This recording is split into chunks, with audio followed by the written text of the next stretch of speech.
Yo, what's going on? It's someone, and welcome back to another story mix. Today we have 5 spice reports for you guys, which, if you don't know what spice is, it's a term used to describe a synthetic cannabinoid blend. Most notably, this was popular back like a decade ago, and was sold in head shops and gas stations and whatnot, so the usage of it was pretty common at one point. If you had a drug test coming up, or were just looking for another high, spice may have been an option for you. But unlike cannabis, spice often contains full agonists of cannabinoid receptors, which, to simplify this means the potency is a hell of a lot stronger, leading for a lot more effects to pop up, to a dangerous level. The stories we have today easily will show that.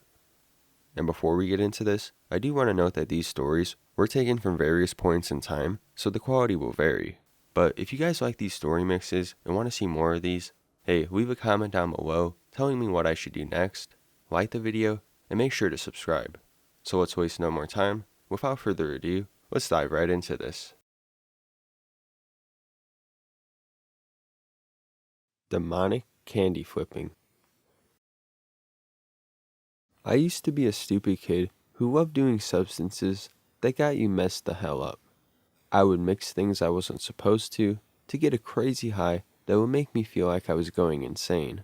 When I got my hands on a packet of K2 from an Indian gas station, I was more than happy to try it. It just so happened I was getting some LSD and some MDMA from my plug that very night. So I showed my ID, got a pack of Diablo, and went on my merry way. This was the night that made me quit mixing substances altogether. I arrived at my friend's house where we sat down, dabbed each other up, and started talking about plans. I showed them all the stuff I got, and they were down until they saw the K2. They had heard the stories and weren't as eager to try it as I was. I was foolish to think it would go well. We sat on the couch and put the tabs of LSD under our tongues, signifying that it was time to start tripping. Start. The water had no flavor, which was a good sign. I held it under my tongue for 20 minutes and noticed my tongue felt kinda tingly. It was very faint, but still noticeable. We started talking to each other, preparing ourselves for the trip and making sure everyone was in a good mind space before going on a voyage to the great beyond. 20 minutes in. We all swallowed our tabs as the timer went off. Still no effects other than a small sense of happiness just from each other's company. I took the 150 milligrams of MDMA and dropped it into a glass of water. I mixed it around and set it down to drink when at peak. Best candy flipping experiences are drinking it at peak, so I just chilled with the LSD for a bit. 45 minutes in. The come up was getting pretty good. A light euphoria rushed over my body, and small tingles could be felt in my chest. My jaws started to want to chatter, and touching my clothes felt pretty good. No visual effects or auditory effects. One of us proposed we go outside and look at the stars, and we all agreed. We sat on our blanket down on the ground and looked up at the stars. They were more beautiful than usual, almost seemed a bit brighter and shinier. We stayed out there for a good 30 minutes, listening to music and chatting each other up. 1 hour, 10 minutes in. This is when my peak started. I could see colors in the sky, weird shapes forming on the ground, and beams of energy connecting from the stars. New constellations were forming before my eyes, and the moon was growing and shrinking. It was time for the MDMA. I slowly got up, walked inside, and grabbed my cup of MDMA water. I gulped it down as fast as I could, but the bitter, chemical taste almost made me gag. I chugged it down, and it felt like powder was sticking to the back of my throat, which made me slightly uncomfortable, but after a while, it went away. We went back outside and chilled for another 15 minutes or so. 1 hour, 55 minutes in. This is when the MDMA started to hit. We were sitting on the couch, watching a movie, High School Musical 2, if you're curious, and I suddenly started feeling a huge amount of vertigo. The room started spinning, and tingling could be felt all over my body, like electricity running through my veins. I started feeling a bit sick, and it was harder to breathe, but I honestly didn't care. It felt wonderful, but so intense at the same time. The visuals also seemed to get more intense. I stared at my friend, and her fingers started bending and twisting, like the void or a portal. I could see the LED lights dripping slightly, and then sucking back into each other. The four started twisting and turning, like a wave of squares. Faces began to morph and twist on the TV. It was unsettling, but beautiful, all at the same time. 2 hours, 30 minutes in. We paused the movie and decided to go outside again, but this time I brought the Diablo and a bong with me. We sat on the grass, and I packed a bowl filled with tobacco from some Newports I broke apart and some K2. The sky was beautiful, stars moving at the speed of sound, and the moon was changing colors. It was stunning, and I was about to ruin it. I filled the bong up and asked who wanted first hit. No one wanted it. So, of course, I took the first big rip from this bong. I lit the bowl, took a hit, and blew out the disgustingly burnt-tasting smoke. I almost gagged, but the first thing I noticed was I was getting high fast. I could feel myself getting dizzy, and my veins felt like they were crushing each other. I felt very sick, and it showed on my face. No one wanted to take a hit, except my other friend. I handed the bong over to him, and he took a fat rip as well. Same exact thing, a sour look, and a realization that this stuff was powerful. I took a few more rips and felt terrible, panicked even. My heart was pounding, my anxiety was up, it felt like the trip had just gotten 10 times more extreme. Shadows were moving in the trees. A train moved towards me, making me jump. Then there was a huge chicken man that was actually a table with an umbrella. I was very scared. I decided to go back inside, but could barely move. I felt like I just smoked dabs, then drank half a bottle of Everclear. Just shitty as hell. I tried speaking, but it was like I had cotton in my mouth, and words weren't escaping right. My friend only had one hit and was gone, but I was on some next level shit. I could hear voices, and it felt like there were spiders in my mouth. I was not happy. After about 15 minutes, I finally got up and stumbled to the house. My friends checked up on me, but I still couldn't talk. I just laid on the couch with the room spinning and nausea just filling my body. I eventually threw up in a trash can near the couch, but it didn't help at all. 3 hours in. The effects weren't nearly as strong at this point. I still felt a little stoned, but not nearly to the point as before. I was still tripping pretty hard though. The floor still had patterns, the room was shrinking and growing, kinda as if it was breathing, but I felt sick. I didn't throw up anymore, but I was sweaty as hell, had a sick stomach, and a pain in my chest. I was still a little paranoid too, but not nearly as bad. We finished up the movie and started up another one. I eventually mellowed out, but didn't feel nearly as much euphoria as before. 5 hours in. A lot of my visuals were gone for some reason. It usually ends visually around the 7-hour mark for me, but a lot of the visuals went away at the 5 mark. I went outside and lay down on the grass and felt oddly relaxed. I stared at the stars and started thinking about shit, about what I just did hours prior. I got kind of philosophical, thinking about if this is what I want in life, doing all these drugs and hurting my body and brain. I pondered on it for a bit, but it was not the last time I did hard drugs for sure, sadly. I stared at the stars a bit more and headed back inside.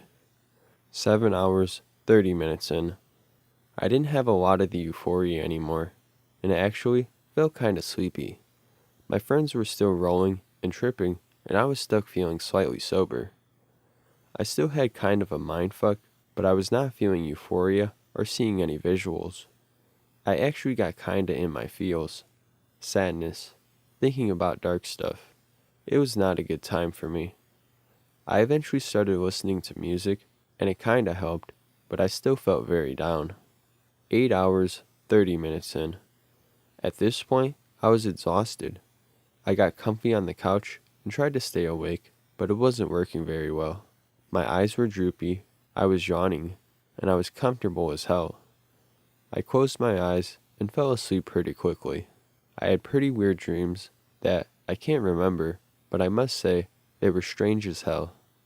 13 hours in, my friend woke me up, and I felt terrible, depressed, tired, and just drained. I feel the MDMA has some to blame, but I feel the K2 was a big factor in making me feel so bad. I got home, made some food, and then ate in silence. I didn't watch any TV, videos, or nothing. Just kinda stared off. I felt terrible and hated every bit of it. I finally laid back down and fell asleep. The moral of the story is, mixing substances is bad, and doing any form of K2 is even worse.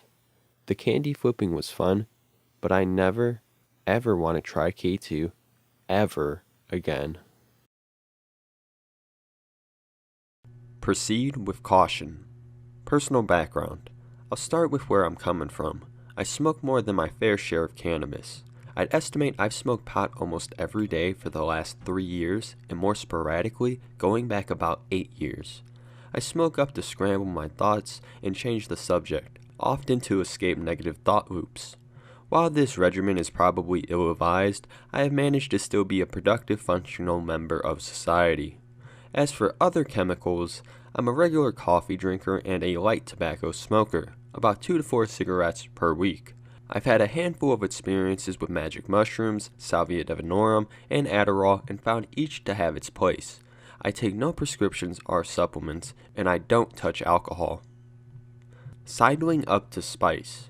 I had heard that local head shops were selling a legal synthetic THC product that actually worked, so I decided to give it a try. There were about 24 different varieties available at the shop in my neighborhood, but the staff there strongly recommended a brand called Cloud9, and I went with their advice. My thinking going into this was that anything from the head shop would have to be weaker than real, honest cannabis. Thinking like an economist, I reasoned that so much value was added by it being both legal and readily available that vendors would have no incentive to make it particularly potent, so long as they could consistently deliver some baseline level of cannabis-like effects. I was wrong. Initial encounter. I smoked my first bowl of the stuff over the course of about 15 minutes and didn't really feel anything until the very last hit. The come-up was a bit slower than I expected, but I was properly stoned by the 20-minute mark. It came on as mostly a body high, emanating from the back of my head, with waves of tinglingness rolling up over my head and down my face. It was a little salvia-esque, but not as severe. I quickly realized it was in my best interest to sit down, but it didn't forcibly knock me down as salvia might have. Aside from the strong sit-yourself-down body high, not a let's go for a run body high, it did cloud up my head and scramble my thoughts to my satisfaction. It was somewhat calming, but not particularly euphoric or amusing. Food didn't seem to taste any better or worse. Music wasn't particularly enthralling. I didn't feel particularly creative. It seemed to last a bit longer than I was used to, but I was not keeping good track of time by the end. This was an interesting substance, but it was definitely not cannabis. Prolonged exposure. Not too long after first trying Cloud9, I ran into some troubles with my cannabis supply chain. I could have dug up some eventually, but it would have meant a big production, going through friends of friends of friends of friends, and there was this legal stuff readily available just down the block. It wasn't my first choice, but it would suffice. I proceeded to use the spice product as I had been using cannabis for about 4 weeks, mostly this Cloud9 brand, but also some K2 Summit. I generally smoked about 0.25 to 0.5 grams a day, every day. For the first 2 weeks, it was going fairly well. The body high aspect of it meant I was pretty much guaranteed a case of couch lock, but I was alright with that as long as my thoughts were getting scrambled, and they were. Then, things got interesting.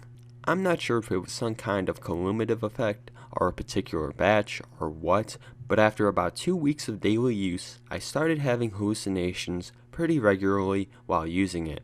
I would look down at the ground, usually outdoors, and see a giant boa constrictor at my feet, and it would take a good 10 seconds to reassure myself that it was not in fact corporeal.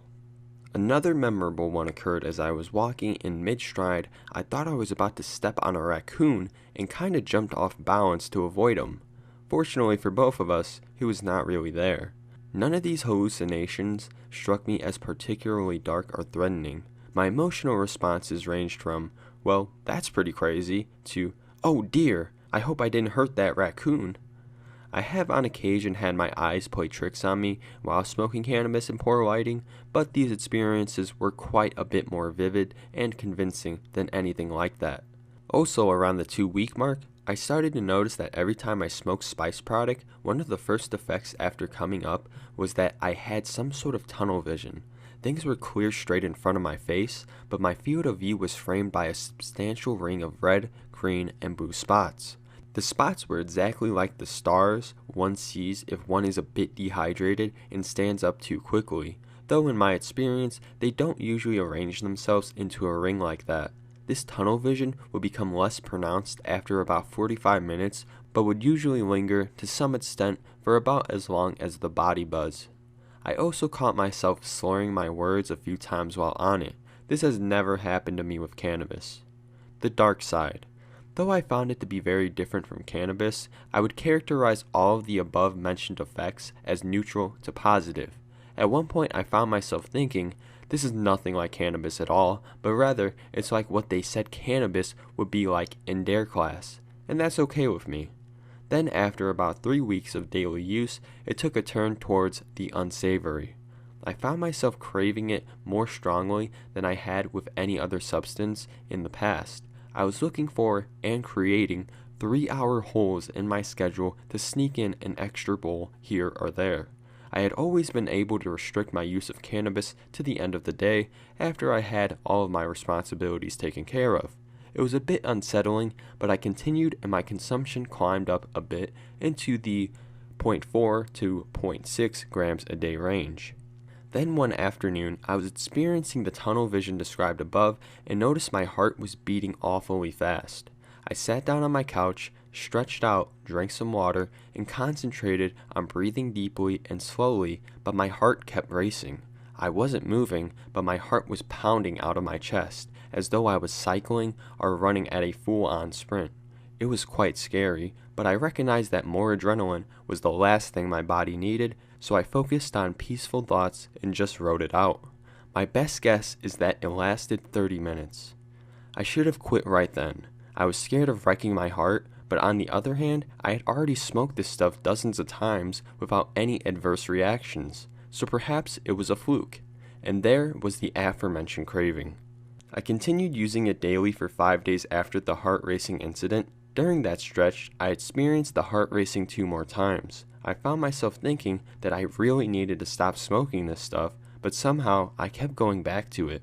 There's a word for that? No? One evening, about an hour after smoking one more bowl, I smoked a tobacco cigarette, and it knocked me to the ground for about 15 minutes. I was conscious, but struggling to catch my breath and keep control of my heartbeat. Sitting up was not possible. That was enough. Things were getting out of hand. I felt like I had just been subjecting my body to way too many chemicals lately. I resolved to take a break for a while, and as of this writing, I haven't smoked anything in 4 days. Quite unusual for me. Even after the rough time described above, the thought of smoking again is more tempting than it ought to be. I think I'll be sticking with good old cannabis going forward. The upshot. The stuff certainly has some interesting effects and can yield positive experiences if approached with the right mindset and in a safe setting. However, I think it does everyone a disservice to liken it to cannabis in any way. It scrambles my thoughts and gives me a body buzz, and the similarities end there. I reckon it's about as similar to pot as it is to anything else that will set one off kilter. If you're looking for pot, just smoke pot. If you're looking for something else entirely, proceed with caution. Cheers. Tremors and Fuzz. Background. I had been smoking this incense maybe 5 to 12 times per day for a few months as an alternative to failing drug tests. I had one bad experience when I first tried it, but all of them after that have been somewhat pleasant with the exception of this one. 2100 hours, 25 minutes. I load up one very fat bowl and smoke it out on my balcony by myself. This is unusual as I typically set my limit to 1 to 2 hits. I got a good 5 hits out of this bowl. I immediately begin feeling high, a lot like marijuana at first. 2100 hours, 35 minutes. I am starting to feel much higher than I am comfortable with, and that is saying a lot. This is the point where it starts to become a little unpleasant. 2100 hours, 40 minutes. I feel awful, and I just want it to end. I want to come down from this more than anything. 2100 hours, 45 minutes. I'm starting to get a very strange tingling sensation in my hands and feet, similar to a nitrous oxide experience, but I realize this is not supposed to be happening. I had read horror stories of these incense products before, but never really believed them. Heart rate is at 120 beats per minute. 2100 hours, 50 minutes. I am painfully aware of every second passing by as though it were a lifetime. I am feeling absolutely terrible. The best way I can describe it is the feeling of being poisoned. The paranoia is overwhelming. My heart rate is at a concerning 130 beats per minute. 2100 hours, 55 minutes. I am literally laying in my bed, shaking uncontrollably. I'm seeing fuzzy, colorful dots when my eyes are opened and when they are closed. My hands are shaking. Can't focus on finding a pulse. It is all I can do to focus on breathing in and out. 2200 hours. I am having severe tremors and heart palpitations as I lay in bed. I'm astounded that I'm actually hallucinating from this, as I've never encountered anything like this from marijuana. I am very scared. All I want is for this to be over. 2200 hours, 5 minutes. At this point, the tremors have gotten worse, and I'm legitimately afraid for my life. My body is tingling all over, and I'm still seeing fuzz everywhere. I frantically call numbers until I get a hold of someone I know I can trust. My jaw is shaking, and I can hardly talk. I tell him to call 911 and send an ambulance to my apartment if I don't follow up with him in 10 minutes. 2200 hours, 10 minutes. The tingling sensation and fuzzy vision has begun to subside, but I'm still shaking violently. I try to get up and get some water, but fall back in my bed. 2200 hours, 15 minutes. I text to my friend that I'm doing okay, and there will probably be no need for an ambulance. I can keep myself from shivering if I try very hard. I still feel terrible. My heart rate is at 110 beats per minute. 2200 hours, 30 minutes. 1 hour, 5 minutes in. I am no longer shaking, seeing dots, or tingling. My heart rate has reached a moderate 85 beats per minute. I am not concerned for my life anymore. In fact, I just feel high, albeit shaken and disturbed. Over the next hour, I feel occasional waves of anxiety that decrease with each occurrence. I had no way of telling how close I was to being in real danger, but I will say that I will not be smoking that much ever again. I just want to put this out there for people to realize that this stuff most certainly can cause hallucinations, it can cause tremors, and it definitely accelerates heart rate.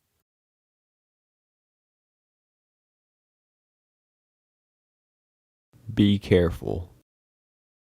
I've had experience with marijuana for many years now, and as JWH 250 is a synthetic cannabinoid, I will compare my experience with it to my experience with marijuana. To clarify, this experience is about pure form JWH 250, as in the powder. It is not a herbal blend. It's basically another synthetic cannabinoid, similar to the popular JWH 018, which I have never smoked in pure form, only mixed in herbal blends like spice and K2.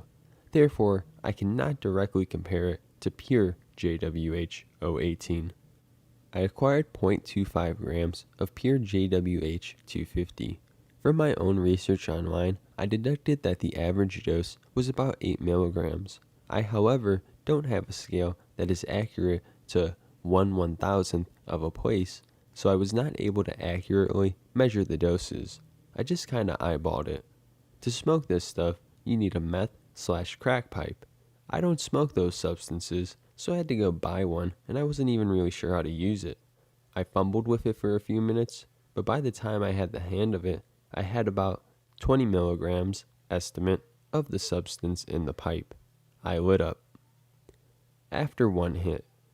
Seconds after the first hit, I already felt stoned. It was the kind of stoned feeling I get when I eat a marijuana brownie. I feel very stoned, but it's more physical than mental. I can actually think pretty straight, but my body feels stoned. That's not to say I wasn't mentally impaired as well, just that the physical aspect of it was much stronger. Now it's impossible to tell how many milligrams exactly I took on the first hit. When I heat the substance up, it turns into an oil, and then if I heat it long enough, it evaporates. After my first hit, there was still a lot of visible oil left inside the pipe, which meant I could probably take another 2 to 3 hits. So I'd estimate my first hit was maybe 6 milligrams. Overall, it was a pleasant high, no problems. Yet. After 3 to 4 hits, I smoked the rest of the oily substance, which took me about 3 hits to finish up. This is when I started having problems. The JWH hit me really hard. Keep in mind I have smoked for years now and never felt like I got too high, even if it was the best quality bud. But with this JWH 250, I was definitely way too high. I lay in bed for about an hour with intense paranoia and fear. I was so completely out of it. I was so far away from reality, I couldn't comprehend it. I just had to feel it. I know this sounds like a good thing, but it's not. It's like it gets me so stoned, I forget that what I'm experiencing is the result of intoxication. When I'm stoned on weed, I know all the goofy things I do and experience are just because of the weed. I know it will wear off in an hour or so. I still firmly maintain my sense of reality while on weed, but with this, I'm so out of touch with reality, I begin to panic and start to think that I'm going to be in this state of stonedness forever. As I lay in bed, I could not close my eyes, because every time I did, it felt like I was being sucked into a vortex to outer space. It was very frightening. Throughout the experience, sometimes I let go of the fear and just tried to enjoy the experience. When I did this, it felt pleasant. I felt like I was floating, but fear and paranoia soon returned to ruin the experience. Overall, I probably only enjoyed 20% of the trip. The rest, I was just too afraid to really enjoy. Most of the time, I found myself praying for the effect to end so I could just be normal again. After about an hour after the trip, I began to calm down and eventually fell asleep. I woke up the next day feeling a bit groggy and depressed, but by the middle of the day, I felt relatively normal, if not a little spaced out. So yes, this is technically a bad trip. I just handled it as best I could.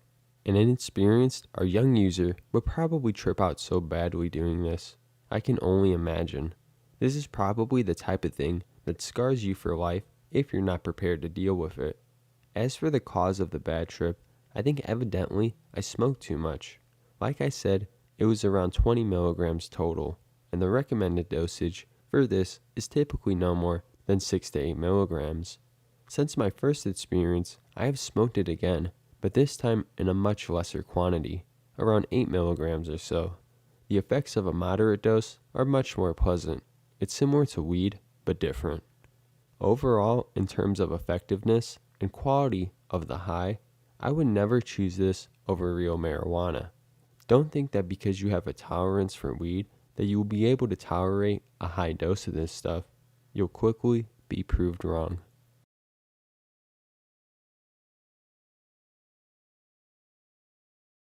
The lucky few. First, a little background. 2 days before I bought 2 grams of spice from a buddy of mine who always gets stuff a lot stronger than you could ever get at stores. After smoking a few bowls and deciding it was making me depressed, I sold the remainder to another friend the next day at lunch. After, we went into the woods by the park to smoke a little. Now this path was paved and regularly walked on by visitors to the park, so we didn't look too suspicious. The day after that was when it all went to hell. I go to school the next day and come to learn that we have an assembly right after first period. Me and 4 other friends desperately try to call the guy I sold the spice to, and when he doesn't answer his phone, we decide to just drive down to his place and wake him up. About a block down the road, we find him stumbling down the sidewalk after he drank 6 shots of vodka, smoked some weed, and spice. We stop and he jumps in the back of the truck, which took him about 6 minutes to do, and we drive off back to park by the school. We get there and have to help him down the path into the woods, as he wouldn't let us smoke without him. We get down, do a little clearing just off the path, and pack the pipe as full as it would get. I, being the original owner of the stuff, took the first hit. My best bud and his girl decided not to partake in the festivities. After it got back around to me from our circle of 8 people, 3 more ended up joining us at the parking lot. I was already feeling the effects and decided another hit. On my way out, I turned to my sober friend and tell him we better get out of the area as I had a bad feeling about something. Both him and his girl just look at me like I'm stupid. Boy, how right I was. So I walked out of the woods back to my truck alone. Now this is where it gets really interesting. I stumbled to the parking lot where I had originally parked my truck before picking up my drunk friend, and upon not seeing it there and being extremely fucked up at this point, I immediately thought someone had stolen my vehicle. After about 30 seconds of panic, I realized it's in the lot behind me, but I didn't want to look suspicious walking back and forth, so I sat down on a bench and started to watch the hallucinations of dark circles flying in front of me. After 5 minutes of this, 2 of the people that were down there with us walked by and said my drunk friend was down there humping trees and saying, "I want to fuck all of you, except for all of you, except for her." Sober friend's girl, and they were letting him smoke more. I thought as myself, fuck, they're gonna kill his ass. After about 10 more minutes, I start to notice that I'm shaking uncontrollably. This park being right next to the police station and with cops driving by every few minutes, I go to get back in my truck and wait out the rest of the trip. After walking about 6 yards around it, I finally unlock the driver's side door and climb in. I lean the seat back, lock the doors, and try to sleep it off. Somewhere around 5 minutes later, I have the sudden urge to vomit, so I jerk up out of my seat, fumble with the door lock, open the door, and proceeded to projectile vomit onto the asphalt for another 7 minutes.